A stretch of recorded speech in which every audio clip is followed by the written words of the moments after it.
నమస్కారం, welcome to I dream. ధర్మ మార్గం విత్ విజిత కార్యక్రమానికి స్వాగతం.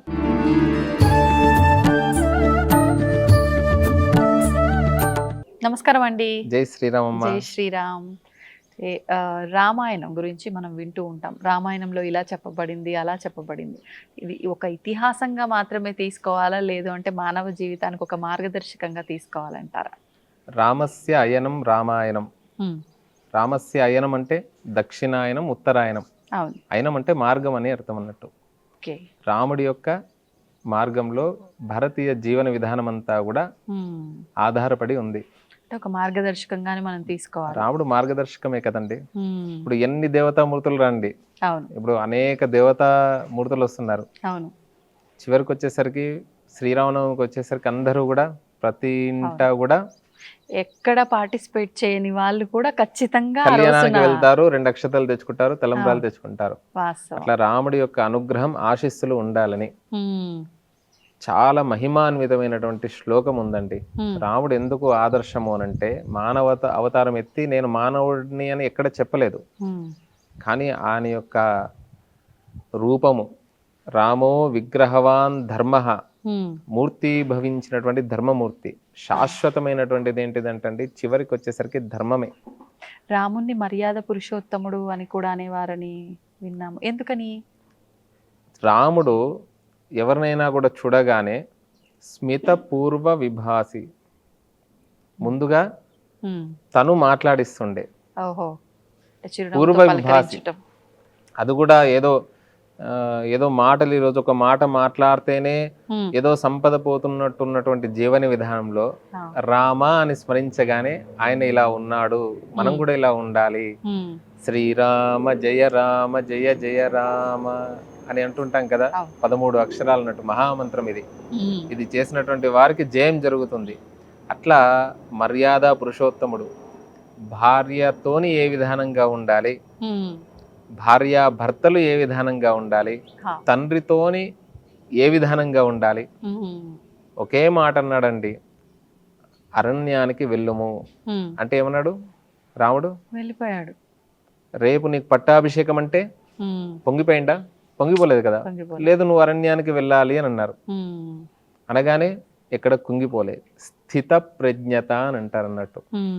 అంటే మనకు ఉద్యోగంలో కానివ్వండి, వ్యాపారంలో కానివ్వండి, వ్యవహారంలో కానివ్వండి, జీవితంలో ఎటువంటి కష్టం వచ్చినా, ఏది వచ్చినా కూడా ఈరోజు ఒక ప్రమోషన్ రాగానే పొంగిపోనవసరం లేదు, లేదు నీకు నువ్వు సర్దుకో అనగానే కుంగిపోనవసరం లేదు. తప్పకుండా ఒక స్థిత ప్రజ్ఞత అనేటువంటిది రాముణ్ణి చూసి మనం నేర్చుకోవాలి. ధర్మమే విజయం మనకు. ధర్మో రక్షతి రక్షిత. ధర్మమూర్తి రామచంద్ర స్వామి వారు. అలా ధర్మో రక్షతి రక్షిత ఎక్కడ ఉంటుందండి? తిరుమల వెళ్ళగానే రాజగోపురం దగ్గర మనం చూస్తాం మనం.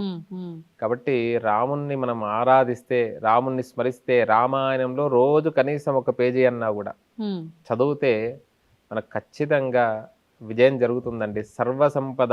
సర్వ సంపదలు ఇస్తాడు, ఆపదలు తొలగిపోతాయి. నిజంగా ఆపదలు బాగా ఉన్నటువంటి వారు అందరూ అంటారు ఆయన్నే కష్టపడ్డారు అంటారు, కానీ నిజంగా రాముణ్ణి ఆరాధించి చూడండి.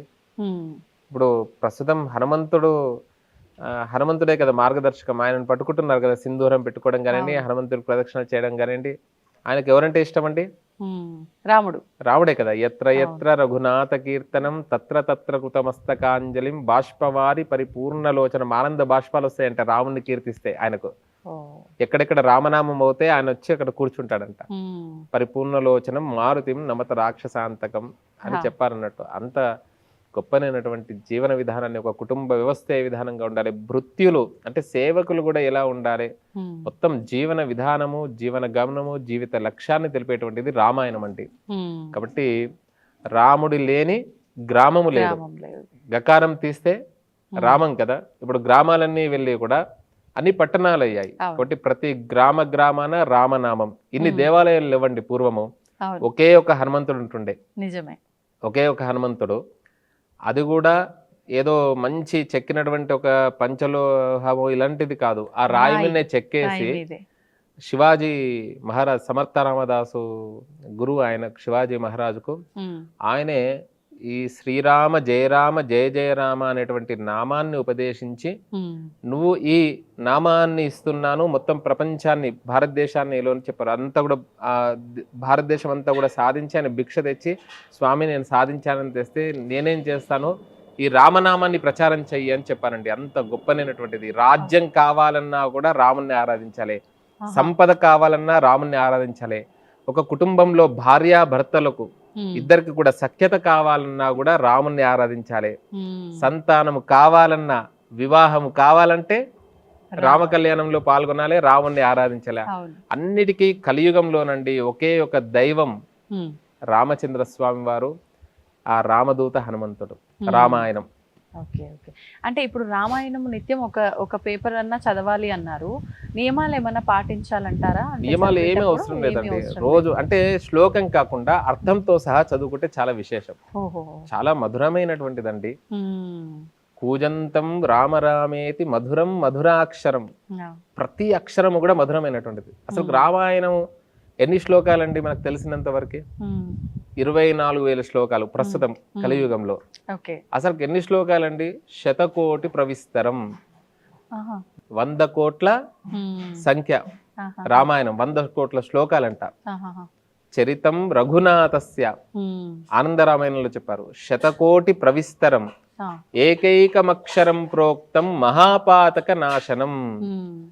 అంటే రాముడి యొక్క ఒక్కొక్క అక్షరం ఏదైతే ఉందో ఒక్కొక్క పాదము మహాపాతకాలు. మహాపాతకాలు అంటే ఏంటిదండి? పాపాలు తొలగిపోతాయంట ఒక్కొక్క అక్షరం. ఈ 100 కోట్లు ఏమైంది అనొచ్చు. 33,33,33,300 ఈ చిల్లర 3 లోకాలకు అంటే దేవతలంతా కూడా బ్రహ్మ దేవలోకంలో వచ్చిన వాళ్ళు వచ్చి అడిగారు, స్వామి మాకు మరల మనుష్య లోకానికి 100 కోట్లు అయితే మాకు కూడా కావాలి అని అన్నారు. వాళ్ళకు కొంత ఇచ్చాడు, వాళ్ళకి సగం అంటే 3 లోకాలకు పంచండి. చివరిగా 2 అక్షరాలు మిగిలినాయండి. రామ అనేటువంటి అక్షరం మిగిలింది. అది శ్రీరామ రామ రామేతి రమే రామే మనోరమే సహస్రనామ తత్తుల్యం రామనామ వరాననే సాక్షాత్తు పరమేశ్వరుడు పార్వతీదేవికి ఉపదేశించిండు. అంత్యకాలంలో పరమేశ్వరుడు కాశీలో కర్ణమూలంలో ఉపదేశిస్తాడండి. ఇదే రామతారక మంత్రం. అంత గొప్ప నామం. కాశీకి వెళ్ళి చూస్తే సప్తఋషి హారతి సమయంలో శ్రీరామ అని రాసి ఆ పత్రాన్ని అక్కడ అర్చిస్తారు. శివుడు ఎప్పుడు రామనామాన్ని చేస్తుంటాడు. ఎక్కడ రామనామం ఉంటుందో శివుడికి అంత ఆనందం అవుతుందంట. పరమేశ్వరుడే కదా ఉపదేశించింది. కేనోపాయేన లఘున, ఏం ఉపాయం? ఈ 1000 నామాలు చేయలేరు మానవులు, విష్ణు సహస్రనామాలు. ఏదైనా ఉపాయం చెప్పండి స్వామి అంటే అప్పుడు పరమేశ్వరుడు చెప్తున్నాడు, శ్రీరామ రామ రామేతి రమే రామే రమే విను మనోరమే సహస్రనామ తత్తుల్యం. అంటే మనము బరువు జోకుతూ ఉంటాం కదా, అట్లా త్రాసు అంటారు కదా, ఇటువైపు 1000 నామాలు ఉంచండి, ఇటువైపు రామనామాన్ని ఉంచండి. అట్లా రామనామానికి అంత విలువనంట. కలియుగంలో విష్ణు సహస్రనామాలు ఎక్కడ చదువుతారండి? చదివితే చాలా విశేషం, అద్భుతం. కానీ సాధ్యపడదు కదండి. సమయము అంతా కూడా ఎవరు చేయాల్సినటువంటి ధర్మాన్ని వాళ్ళు చేయాలి. కావున రామనామాన్ని జపించండి అందరూ కూడా. శ్రీరామ జయ రామ జయ జయ రామ అని ఒక మండల దీక్ష అలవాటు చేసుకోండి. 13 అక్షరాలండి. జీవితంలో 13 లక్షలు చేయనంట. ఇంకా వాడికి జన్మ గొప్ప. అలా చేయాలంటే మళ్ళీ గురువు దగ్గర నుంచి ఏం అవసరం లేదండి. రామనామానికి ఏముందండి, ప్రతి ఒక్కరు పలుకుతారు. చిన్న పాప కూడా పలుకుతుంది. అంటే మీరన్నట్టు ఇన్ని లక్షలు చేయాలి అనుకున్నప్పుడు గురువు ద్వారా ఏం లేదు. రోజు శ్రీరామ జయరామ జయ జయ రామ అదే అలవాటు. ఉదయం లేవగానే అసలు ఫోన్లు అన్ని పక్కకు పెట్టేసి ఉదయం లేవగానే శ్రీరామ జయ రామ జయ జయ రామ అని చేతులు చూసుకొని నమస్కారం చేసుకొని భూమికి నమస్కారం చేసుకొని ఆ రామనామంతో గడిపితేనండి అద్భుతం అండి జీవితం కూడా. పడుకునే ముందు కూడా ఏ విధానంగా పడుకుంటామో అవే ఆలోచనలు వస్తూ ఉంటాయి. అంత్యకాలేచ ఎట్లా అయితే మనం ఇన్సూరెన్స్ చేసుకుంటామో జీవితానికి, ఏదో ద్రవ్యాన్ని డబ్బుని ఇన్సూరెన్స్ చేసుకుంటాం 10 years 15 years కి చేస్తుంటాం కదా, అట్లా మనం ఏదో ఈ జన్మకు చేసుకుంటాం. కానీ మళ్ళీ జన్మ ఎక్కడ పుడతామో ఏంటదో మనకంతా కూడా తెలియదు. కాబట్టి దానికి కూడా కావాలి కదా. కావున దానికి ఏంటిదంటే ఈ రామనామం అనేటువంటి బ్యాంక్ బ్యాలెన్స్ చేసుకుంటే చాలా అద్భుతంగా ఉంటుంది. మహాద్భుతమైనటువంటిదండి. రామాయణం రోజు ఒక అర్థంతో సహా ఒక శ్లోకాన్ని వినండి. మా వల్ల అయితే లేదు, రామాయణం కాదు, శ్రీమద్ సుందరకాండ 24,000 శ్లోకాలు అనుకున్నాం కదండి కలియుగంలో. 24 అక్షరాలు దేనికి సంకేతం అంటే గాయత్రి మహామంత్రం. గాయత్రి మంత్రం 24 అక్షరాలు. గాయత్రి మంత్రం చేయాలి అంటే దానికి యజ్ఞోపవీతం ధరించాలి, సుస్వరంగా సస్వరంగా మంత్రం తప్పకుండా. మంత్రం ఎలా చెప్పాలంటే స్వరయుక్తంగా చెప్పాలి. ఉదాత్తము అనుదాత్తము సమాహార స్వరితం అని దీనికి మంత్రం అంటే గురుపదేశం కావాలి. సుందరాకాండ రామాయణానికి ఏ ఉపదేశం లేదు, అవసరం లేదు. హాయిగా సుందరాకాండ రోజు ఒక శ్లోకం చదువుకోండి, అద్భుతం. అసలు అర్థంతో సహా చదువుకోండి. అద్భుతమైనటువంటి గ్రంథం రామాయణం. రామాయణం చేస్తే ఎంత ఫలితం ఉంటుందో సుందరాకాండ చేస్తే అంత ఫలితం ఉంటుంది. సుందరాకాండ చేయలేనటువంటి వారు కూడా వాల్మీకే ఈ కలియుగంలో అంటే 15వ శతాబ్దం వారు తులసీదాస్ ప్రాతస్మరణీయులు రామచరిత్ మానస్ రాశారు, హనుమాన్ చాలీసా చేసుకోండి. అంటే అన్ని అవకాశాలు మనకి ఇచ్చారు, ఒకటి కాకపోతే ఒకటి మీరు బాగుపడడం కోసం అన్నట్లుగా. అంతేనండి, అంతే. ఏది ఎంచుకుంటారనేది ఇంకా ఎవరి దృష్టిని బట్టి సృష్టి. అందరూ కూడా రంధ్రాన్వేషణ చేస్తుంటారు, రాముడు ఇలానంట సీత ఎలానంట అంటే ఇంకా అన్వేషణ చేసే వరకు అన్వేషణలే కనబడుతూ ఉంటాయి. మంచి దృష్టిని బట్టి యద్భావం తద్భవతి. దృష్టిని బట్టి సృష్టి. వానికి మంచి జన్మ కావాలి, మంచి జీవనం కావాలి అనుకుంటే సనాతన ధర్మంలో మళ్ళీ ఈ భూమి మీద భారతస్య ప్రతిష్ఠే ద్వే సంస్కృతం సంస్కృతి స్థత, ఈ భూమి మీద మరల పుట్టి మరల ఆ రాముడి యొక్క పల్లకి మొయ్యాలంటే, హనుమంతుని స్మరించాలంటే ఇలాంటి ధర్మ మార్గం ద్వారా ఐ డ్రీమ్స్ ద్వారా మరల ఇలాంటి ధర్మ కార్యాలు చేయాలి అంటే యోగం ఉండాలి అంతే. చాలా సంతోషం అండి, చాలా చక్కటి వివరణ, అందరికీ ఉపయోగపడే విషయాలు ప్రస్తుత కాలంలో, ప్రస్తుతం ఉన్న సమాజంలో.